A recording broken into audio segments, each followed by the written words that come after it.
Balloon মঠ main মন্দিরের সামনে। আর এই যে তোমরা দেখতেই পাচ্ছ, আর এদিকে কিন্তু প্রচুর সাজানো ফুলের বাগান রয়েছে, চারিদিকটা একদম নিরিবিলি শান্ত পরিবেশ, খুব ভালো লাগে। আর এখানে কিন্তু ওই দিকটা কিন্তু অটোমেটিক জল দেওয়ার জন্য গাছগুলোকে অটোমেটিক সিস্টেম করা হবে।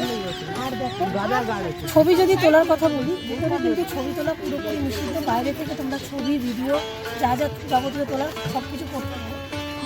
এদিকটা এটা তো মেন মন্দির তোমাদের দেখালাম।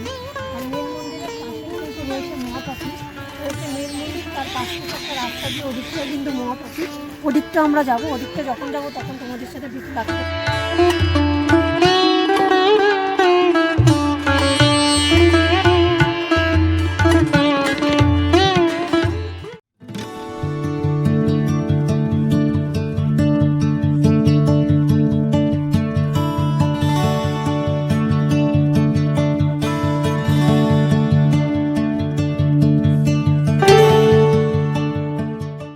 মর্নিং এভরিওয়ান, শীতের সকালে নতুন আরেকটা ব্লগ নিয়ে তোমাদের সামনে হাজির হয়ে গেলাম।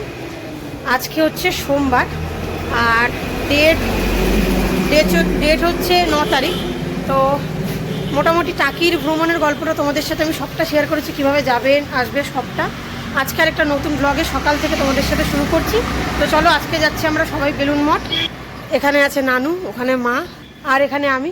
তো চলো দেরি না করে একবার আমরা যাই, গিয়ে ওখানে দেখা করছি। এখন কিন্তু ঘড়ির কাটায় সময় পুরোপুরি 8:55। এই জাস্ট এইমাত্র এসে পৌঁছালাম বেলুন মঠে। আর এই দেখো, এটা হচ্ছে বেলুন মঠের মেন গেট। তো চলো ফাইনালি ভেতরে যাই, গোটা দিন কী করি না করি সবটা তোমাদের সাথে শেয়ার করি। বেলুন মঠে আসার জন্য তোমরা টোটো বা অটো বা গাড়ি রিজার্ভ করে আসো, যাই আসো না কেন, তোমাদের কিন্তু এই জায়গাটায় নামিয়ে দেবে, এই যে মেন গেটের একদম সামনে। ভেতরেও কিন্তু কোনো গাড়ি অ্যালাউ নেই, এন্ট্রি নেই। ওদিকে কিন্তু পার্কিং আছে, ওদিকে তোমরা গাড়ি রাখতে পারো। আর এদিকে দিয়ে একটা রোড, এই যে বেলুন মঠের মেন গেট, ওদিকে একটা রোড, আর এই দিক থেকে কিন্তু আমরা এসেছি। আর একটা কথাও তোমাদের বলে দিই, তোমরা যারা ভাবছো যে পার্সোনাল গাড়ি নিয়ে আসলে হয়তো ভেতরে ঢুকতে পারবে, তা কিন্তু না। বেলুন মঠের মধ্যে কিন্তু বেলুন মঠের গাড়ি ছাড়া কোনো গাড়ি অ্যালাউ না। তো চলো ফাইনালি এখন আমরা ভেতরে ঢুকবো, তোমাদের সাথেও দেখো মেন গেটের ওপরটাতেই বোর্ড টানানো রয়েছে যে কোন মাস থেকে কোন মাস পর্যন্ত কটা অবধি মন্দির খোলা থাকবে। পুরোটা তোমাদের জন্য আমি শেয়ার করলাম, দেখে নাও। এপ্রিল থেকে সেপ্টেম্বর, অক্টোবর থেকে মার্চ, কিরম কি টাইমিং সব। বেলুন মঠের মেন গেট থেকে আমরা ঢুকে গেলাম, আর জায়গাটা ঠিক এরকম শান্ত। ওই যে মা যাচ্ছে, আর ওই যে নানু, আর এই যে জায়গাটা এরকম শান্ত। তোমরা দেখতেই পাচ্ছ, এটা কিন্তু বেলুন মঠের মেন গেট, যেটা থেকে এখন আমরা এন্ট্রি করব। এই যে মোটামুটি সকালের দিকে তো ঠান্ডা ঠান্ডা ওয়েদার, একটু হালকা রোদ উঠেছে, ভালোই লাগছে। মেন গেট থেকে ঢুকেই বাঁদিকে তোমরা দেখতে পারবে, এটা হচ্ছে, আমি তোমাদের বলে দিচ্ছি দাঁড়াও, এটা হচ্ছে রামকৃষ্ণ মিউজিয়াম।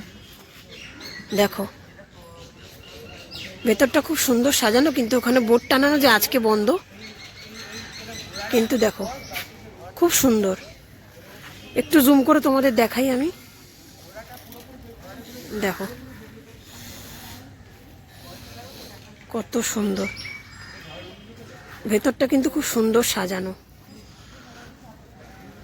দেখো আজকে বন্ধ, পুরো ব্যানার টানানো যে আজকে বন্ধ। আর এদিকে যেটা দেখতে পাচ্ছ, ওটা হচ্ছে লেডিস ওয়াশরুম, আর এই হচ্ছে মেন গেট। চারিদিকের ভিউটা ঠিক এরকম, আর এত গাছ, তো জায়গাটা খুব ঠান্ডা, বেশ ঠান্ডা। হালকা একটা রোদ উঠেছে, ভালোও লাগছে দেখতে। এই হচ্ছে মেন গেট। আচ্ছা, ওয়াশরুমের পাশেই রয়েছে দেখো পানীয় জলের জায়গা, আর ওদিকে রয়েছে জুতো রাখার রুম। জুতো রাখার রুম ওদিকটায়, এদিকটায় রয়েছে পানীয় জলের জায়গা, এদিকটায় রয়েছে ওয়াশরুম, আর এই হচ্ছে এদিকে মেন গেট।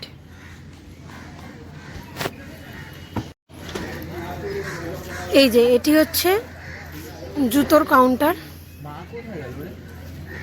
দেখ ওদিকটা হাঁটতে হাঁটতে তো গেল। আর এই হচ্ছে টাইমিং,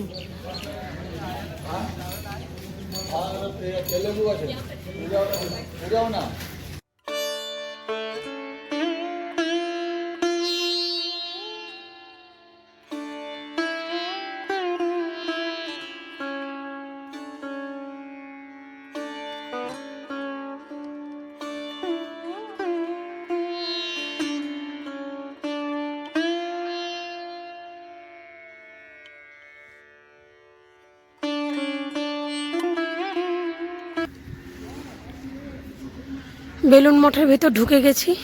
এই যে দেখো, বেশ শান্ত।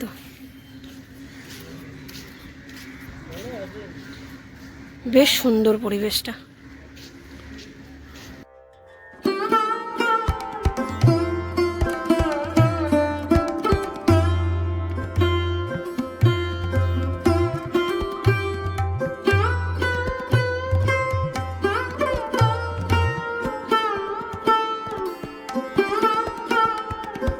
আমি কিন্তু এই মুহূর্তে দাঁড়িয়ে আছি বেলুন মঠ মেন মন্দিরের সামনে।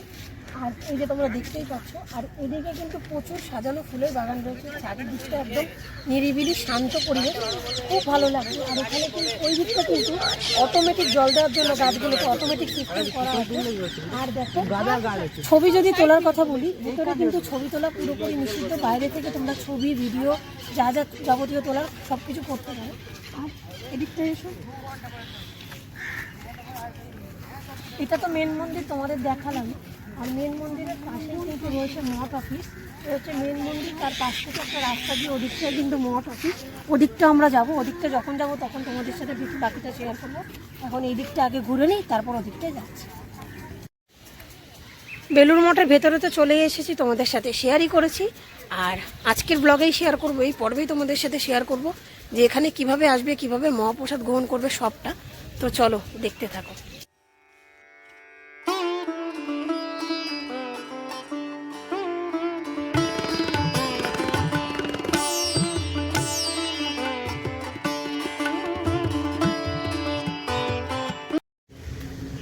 আমরা কিন্তু মহাপ্রসাদ গ্রহণ করার জন্য এখানে টোকেন কেটে নিয়েছি 3টে। আর তার সাথে আমাদের 2টো বাড়ি নিয়ে যাওয়ার জন্য প্রসাদও দিল।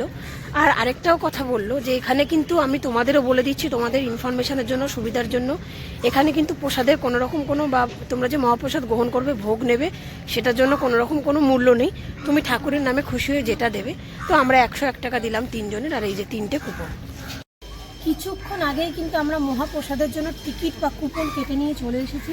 আর তোমাদের সাথে তো শেয়ারই করলাম যে 2টো প্রসাদ বাড়ির জন্য দিয়েছে। আর এখানে কোনো রকম কোনো মূল্য নেই। তুমি খুশি হয়ে তুমি ভগবানের নামে যেটা দান করবে সেটা তুমি 101 টাকাও দিতে পারো, 501 টাকাও দিতে পারো। কোনো রকম চাহিদা নেই বা ফোর্স করার ব্যাপার নেই।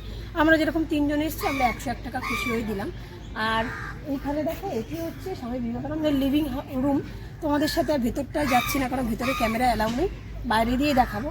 আর এইদিকে যেই জায়গাটা রয়েছে, এখানে কিন্তু 11টা থেকে মহাপ্রসাদ ভোজনের জন্য লাইন পড়বে। তো আমরা তখন লাইন দেবো, তখন তোমাদের সাথে বাদবাকিটা শেয়ার করব। এখন পুরো মন্দির চত্বরটা আমরা ঘুরবো আর তোমাদেরকেও দেখাবো। এই যে এখানে যে মন্দিরটি তোমরা দেখতে পাচ্ছ, এটা কিন্তু স্বামী ব্রহ্মানন্দ মন্দির। একটু আগে যেই মন্দিরটা তোমাদের সাথে দেখালাম, তোমাদের শেয়ার করলাম, সেটা কিন্তু স্বামী ব্রহ্মানন্দ মন্দির। আর দেখো, মঠের ভেতরে কিন্তু এরকম প্রচুর চারিদিকে জলের, পানীয় জলের ব্যবস্থা করা রয়েছে। এই দেখো, খুব সুন্দর ব্যবস্থা ভেতরে, আর খুব শান্ত নিরিবিলি পরিবেশ। এখানেও একটি মন্দির রয়েছে, তবে অবশ্য ক্যামেরা অ্যালাউ নয় বলে আমি আর ভেতরে যাব না, তোমরা বাইরে থেকেই দেখে নাও। এখন যেই জায়গাটিতে চলে আসলাম, এটি হচ্ছে সমাধিপীঠ। দেখো, এখানে কিন্তু আমরাও কিন্তু খালি পায়ে এসেছি। এখানে কিন্তু চটি ছাড়া, তোমাদের জুতো ছাড়া খালি পায়ে প্রবেশ করতে হবে। জুতো খোলার জন্য ওইখানে কিন্তু একটা রেড কালার ম্যাট পেতে দিয়েছে, ওখানেই তোমাদের জুতো চটি খুলে আসতে হবে। আর এই হচ্ছে সমাধিপীঠ। দেখো, সব ডেট, সাল, তারিখ সব কিছু লেখা আছে। আমি তো মোটামুটি বেলুড় মঠের ভেতরে পুরো সব জায়গাগুলো একদম ভালো মতো এক্সপ্লোর করলাম। আর এদিকে তোমাদের সাথে দেখিয়ে দিই যে বেলুড় মঠে আসতে গেলে তোমাদের কি কি স্থান দর্শন করতে হবে। এই যে লিস্টটা দেখছো এটা হচ্ছে বেলুড় মঠের দর্শনীয় স্থান। কি কি তোমরা দেখবে এখানে দেখছি 11খানা জায়গা আছে। প্রথমে হচ্ছে শ্রীরামকৃষ্ণ মন্দির, তারপর শ্রীরামকৃষ্ণ মন্দির পুরনো কক্ষ, স্বামী বিবেকানন্দের আবাস কক্ষ, স্বামী বিবেকানন্দের আম গাছ, স্বামী ব্রহ্মানন্দ মন্দির, গঙ্গা নদীর তীর, শ্রী মা সারদা দেবীর মন্দির, স্বামী বিবেকানন্দ মন্দির, সমাধিপীঠ, রামকৃষ্ণ সংগ্রহালয় আর পুরনো মঠ।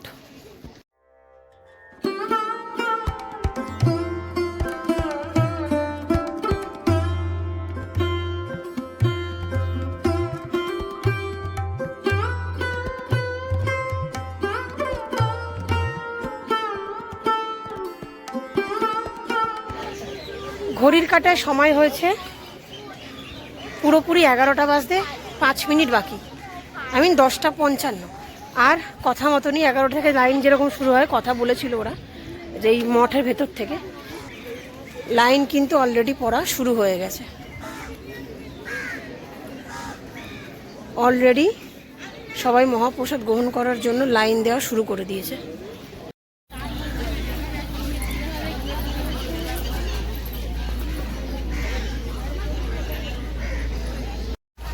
আমরা কিন্তু প্রসাদ হলে ঢুকে গেছি।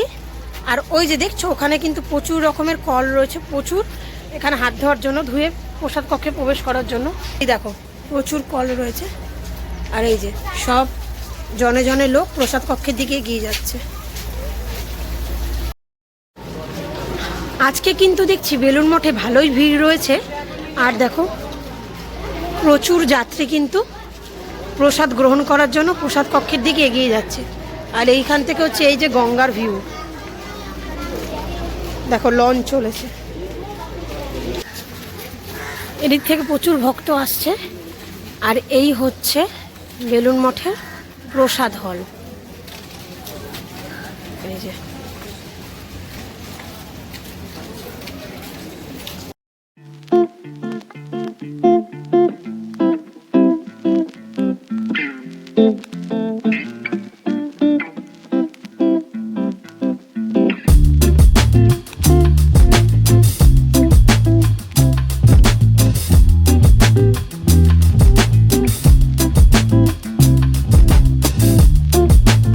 ঘড়ির কাঁটায় কিন্তু পুরোপুরি 11টা 10।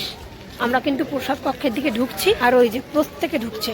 আর এই হচ্ছে মা সারদা প্রসাদ কক্ষ।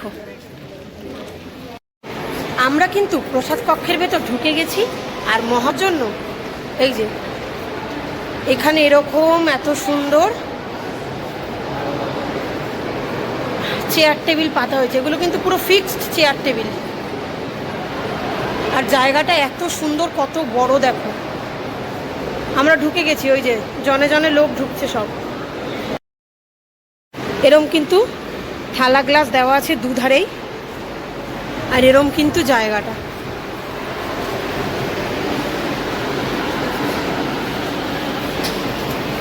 দেখো, কত সুন্দর প্রসাদ কক্ষ, দেখেই মনটা জুড়িয়ে গেল। তোমরা কিন্তু দেখতেই পাচ্ছ আমরা কিন্তু ঢুকে গেছি মহাপ্রসাদ গ্রহণ করার জন্য। আর প্রচুর যাত্রী, প্রচুর লোক কিন্তু এখানে ঢুকেছে। আর আগে এই দিকের বেঞ্চগুলোই বসানো হচ্ছে দেখো, তারপরে ওদিকে বসানো হবে, ওটা হচ্ছে মেন এন্ট্রেন্স। এরকম কিন্তু একটা করে গ্লাসে জল আর থালা দেওয়া হয়েছে প্রত্যেককে।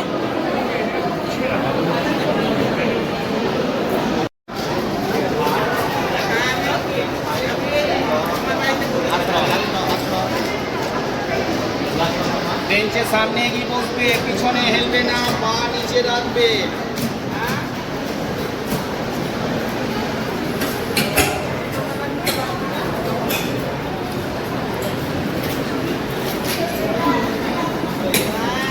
এখানে তোমরা দেখতেই পাচ্ছ মহাপ্রসাদ কিছু, এখানে কিন্তু এখন প্রচুর মানুষের খাওয়া শুরু করে দিয়েছে।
মহাপ্রসাদ গ্রহণ করার পর তোমাদের কিন্তু এদিক থেকেই বেরোতে হবে। এদিকে বেরিয়ে এদিকেও কিন্তু এরকম প্রচুর কলের ব্যবস্থা রয়েছে হাত ধোয়ার জন্য। আর এই হচ্ছে মহাপ্রসাদ গ্রহণ করে তার এক্সিট পথ। আমাদের কিন্তু মহাপ্রসাদ গ্রহণ করা কমপ্লিট। আর এদিক থেকে এক্সিট পথ, এদিক থেকে আমরা বেরিয়ে যাচ্ছি এখন। তাহলে ভিডিওটা আজকের মতো এখানেই শেষ করছি। আশা করি গোটা ইনফরমেশান ভিডিওটা তোমাদের আশা করি কাজে লাগলো, ভালো লাগলো। যদি ভালো লেগে থাকে প্লিজ একটা লাইক করে দিও, অবশ্যই চ্যানেলটাকে সাবস্ক্রাইব করো। তোমাদের জন্য নতুন নতুন ব্লগ আমি ভিডিও নিয়ে আসছি। যাই হোক, যতক্ষণ ভিডিও না দিচ্ছি ততক্ষণ সবাই ভালো থেকো, সুস্থ থেকো। আজকের মতো সকলকে গুড নাইট। এর পরবর্তী কোনো পর্বে নতুন একটা ভিডিওর সাথে তোমাদের সাথে আবার দেখা করব।